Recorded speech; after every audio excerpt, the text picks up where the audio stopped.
अस्सलाम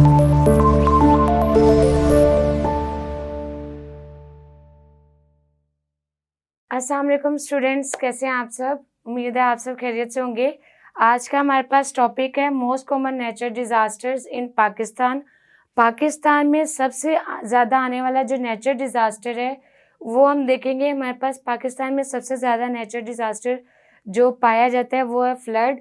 फ्लड जो है वो सबसे ज़्यादा पाकिस्तान में आता है और फ्लड की वजह से बहुत ज़्यादा जो नुकसान है वो उठाना पड़ता है।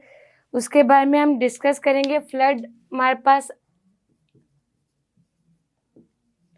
फ्लड आता कैसे है, जब पानी बहुत ज़्यादा हो या पानी बहुत ज़्यादा उसका जो डिस्ट्रीब्यूशन है पानी की वो हमारे पास सही से ना हो, डिस्ट्रीब्यूशन उसकी कम ज़्यादा हो, उसकी वजह से भी फ्लड आता है। पानी हमारे पास रेनफॉल बहुत ज़्यादा हो, बारिशें बहुत ज़्यादा हो, तब भी फ्लड की एक वजह बनती है।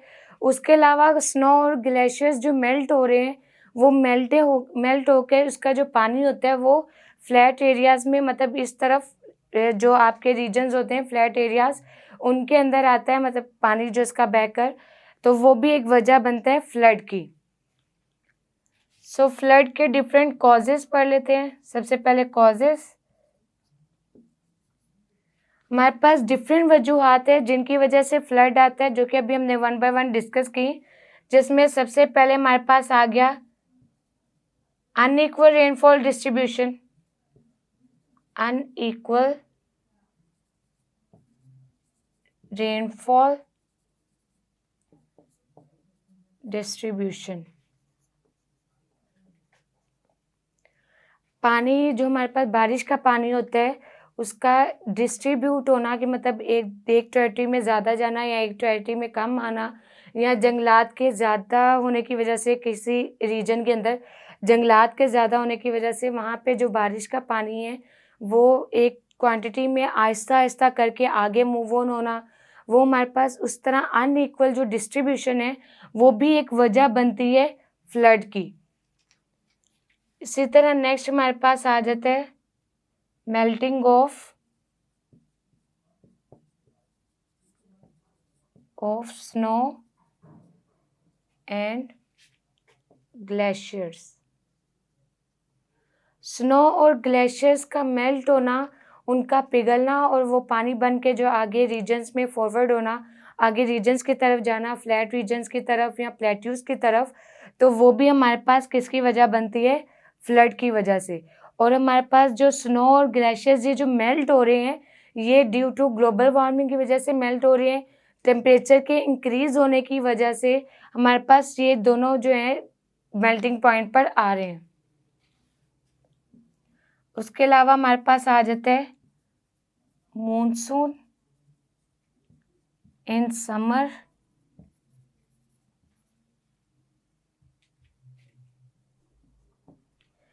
गर्मियों के मौसम में, मतलब समर के मौसम में जो मॉनसून का एक सीज़न आता है, मॉनसून का सीज़न वो होता है जहाँ पे मोर रेन्स, जहाँ बारिशें ज़्यादा होती हैं, वो हमारे पास सीज़न मॉनसून का सीज़न कहलाता है। समर के सीज़न में हमारे पास जो मॉनसून आता है जहाँ पे बारिशें ज़्यादा होती हैं, तो बारिशों के ज़्यादा होने की वजह से वो भी एक वजह बनती है कि जो पानी है वो जब एक तरफ से निकल नहीं पाता, मतलब आगे रिवर्स तक नहीं पहुँच पाता, तो वो डिफरेंट रीजन्स में या डिफरेंट सिटीज़ के अंदर फ्लड की वजह बनते हैं। वो फ्लड बन के डिफरेंट सिटीज़ के अंदर आ जाता है। ये हमारे पास डिफरेंट कॉजेज़ थी जो कि फ्लड की वजह बनती है। नेक्स्ट हम पढ़ेंगे 2011 एंड 2012 फ्लड इन पाकिस्तान। पाकिस्तान के अंदर 2011 और 2012 का जो फ्लड सिस्टम है उसके बारे में पढ़ेंगे कि पाकिस्तान में हमारे पास 2011 और 12 के अंदर जो फ्लड आया था उसकी वजह से बहुत ज़्यादा नुकसान पहुंचा डिफरेंट रीजन्स को, डिफरेंट, इवन सिंध और बलूचिस्तान सबसे ज़्यादा, ये दो प्रोविंसेस में सबसे ज़्यादा नुकसान पहुंचा ये 2011 और 12 के फ्लड की वजह से। इसमें तकरीबन हमारे पास $1840.3 मिलियन इतने मिलियन डॉलर्स का लॉस हुआ हमारे पास, लॉस ऑफ क्रॉप्स। मतलब हमारे पास पाकिस्तान में जो 2011-12 में फ्लड आया था उसमें हमारे पास 1840.3 मिलियन डॉलर्स क्रॉप्स का हमारे पास नुकसान हुआ था। उसके अलावा हमारे पास दो तरह के हमारे पास मतलब हमारे पास लॉसेस होते हैं। एक आपका आता है डायरेक्ट लॉस और एक आपका आता है इनडायरेक्ट लॉस। जो पाकिस्तान में फ्लड आया था उसमें हमारे पास जो डायरेक्ट लॉस हुआ है वो हुआ है आपका 89%। पाकिस्तान के अंदर 89% क्रॉप्स का डायरेक्ट लॉस हुआ था और 11% क्रॉप्स का इनडायरेक्ट लॉस हुआ था। इसके अलावा हमारे पास खरीफ जो फसल है, खरीफ फसल हमारे पास जो डिस्ट्रॉय हुई थी वो हुई थी 91.5% और खरीफ फसल डायरेक्ट डिस्ट्रॉय हुई थी, मतलब डायरेक्ट लॉस के अंदर ये डिस्ट्रॉय हुई थी खरीफ फसल। ये हमारे पास डिफरेंट रीजंस थी। इसके अलावा हमारे पास जो पाकिस्तान में फ्लड आया उसमें सिंध के अंदर 94% लॉस हुआ और बलूचिस्तान के अंदर 6% लॉस हुआ था। ये हमारे पास डिफरेंट रीजन्स थी जो पाकिस्तान में फ्लड आया, सैलाब जो आया था 2011-12 में, उसमें ये तमाम लॉसेस जो थे वो हमें फेस करने पड़े थे। जिसमें जो हमारे पास क्रॉप्स का लॉस हुआ था वो 1840 हमारे पास डॉलर्स का लॉस हुआ था। उसके अलावा जो डायरेक्ट लॉस आया था वो 89% था और इनडायरेक्ट लॉस 11% था।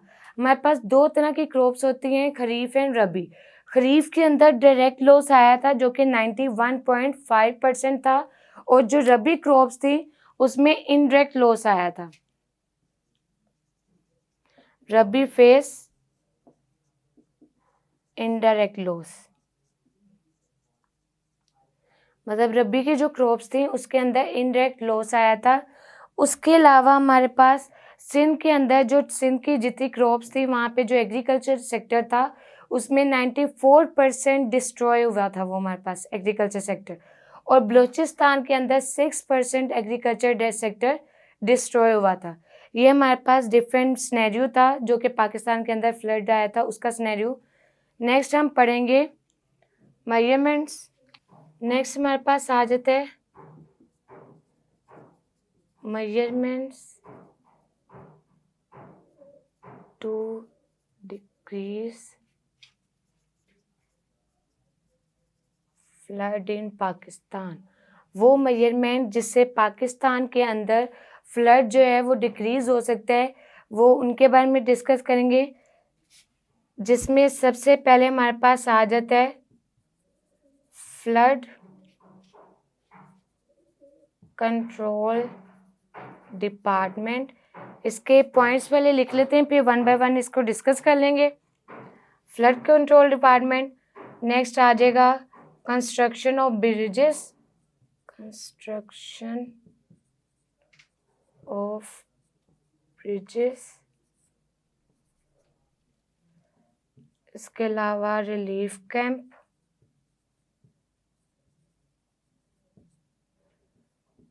नेक्स्ट आपका रिवर साइड सीमेंटेड,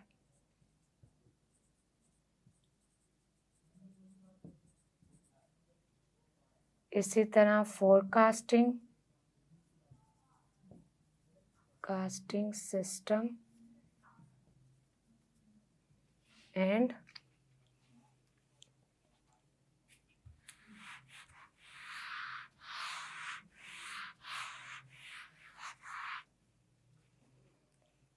नेक्स्ट हमारे पास आ जाता है फॉरेस्ट प्लांटेड। सो स्टूडेंट्स ये हमारे पास डिफरेंट मेजरमेंट्स हैं जिसमें सबसे पहले आपका आ गया flood control department. Flood control department आपका मतलब पाकिस्तान में इस तरह के डिपार्टमेंट्स कायम किए जाएँ या इस तरह के डिपार्टमेंट्स गवर्नमेंट बनाए।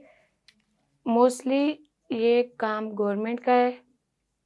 गवर्नमेंट इस तरह के डिपार्टमेंट्स बनाए जिससे जो फ्लड है उसको कंट्रोल किया जा सकता है। मतलब अगर फ्लड आने की सूरत हाल ज़्यादा भी हैं तो उसको टाइमली कंट्रोल किया जाए, उस पे ओवरकम किया जाए, ऐसे डिपार्टमेंट्स कंस्ट्रक्ट किए जाएँ। उसके अलावा कंस्ट्रक्शन ऑफ ब्रिजेस को कंस्ट्रक्ट किया जाए ताकि जो रोड्स हैं उनको प्रोटेक्ट किया जाए। For the protection of roads, protection of roads, bridges पर कंस्ट्रक्ट किए जाएँ, डिफरेंट मतलब मुकाम पर या डिफरेंट जगहों पर ब्रिजेस बनाए जाएँ ताकि जो रोड्स हैं उनकी प्रोटेक्शन की जाए, रोड्स बच जाएँ, उनको कोई नुकसान ना पहुँचे फ्लड की वजह से। नेक्स्ट आपका आ जाता है रिलीफ कैंप। रिलीफ कैंप आपके वो कैंप होते हैं जो तब बनाए जाते हैं जब फ्लड आके मतलब जिस इलाके में या जिस एरिया में फ्लड आता है तो उनको सहूलियात मुहैया करने के लिए, डेली नीड्स मुयस्सर करने के लिए जो कैंप्स लगाए जाते हैं वो रिलीफ कैंप कहलाते हैं। सो रिलीफ कैंप जो हैं ये ज़्यादा बिल्ड किए जाएँ।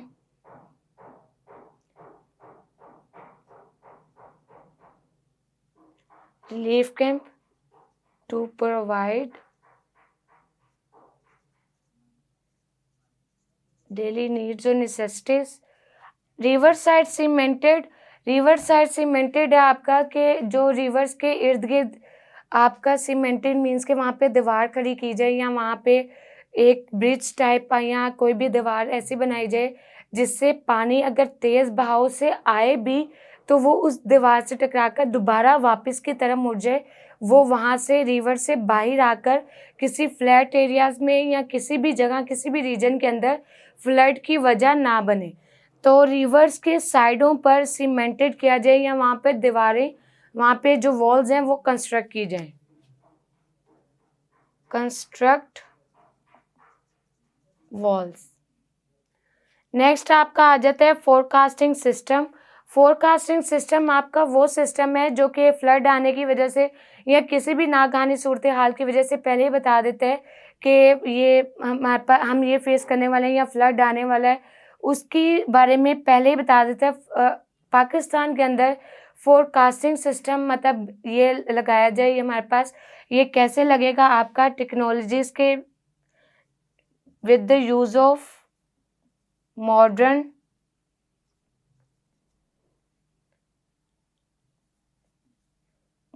टेक्नोलॉजीज़। मॉडर्न टेक्नोलॉजीज़ के इस्तेमाल से हमारे पास फोरकास्टिंग सिस्टम लगाया जाए, मतलब डिफरेंट रीजन्स में या डिफरेंट सिटीज़ के अंदर फोरकास्टिंग सिस्टम लगाया जाए जहाँ पे फ्लड की आने से पहले मतलब उनके बारे में पता चल जाए कि किस रीजन में या पहले से ही पता चल जाए बहुत सारी ये हमारे पास जो नेचुरल डिज़ास्टर्स हैं इनके बारे में। नेक्स्ट आपका आता है forest planted. Forest planted means के फॉरेस्ट ज़्यादा से ज़्यादा बिल्ड किए जाए, trees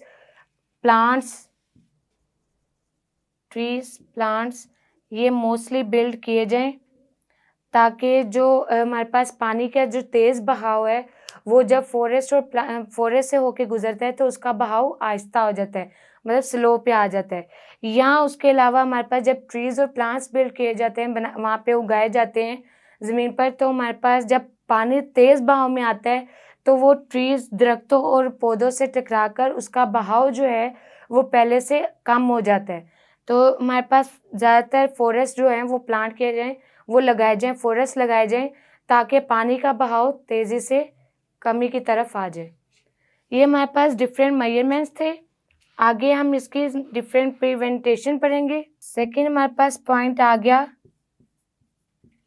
preservation.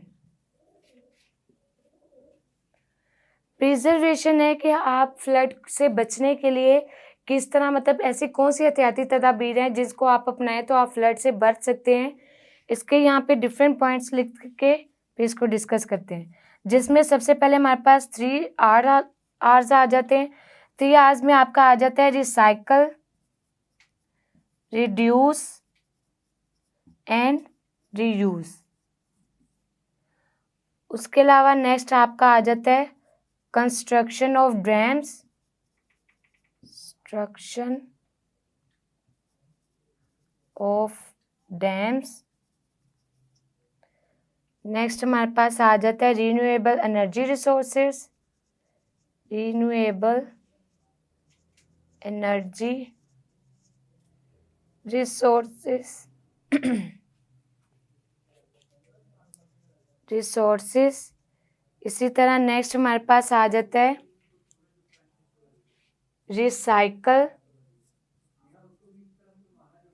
Irrigation system, irrigation system and water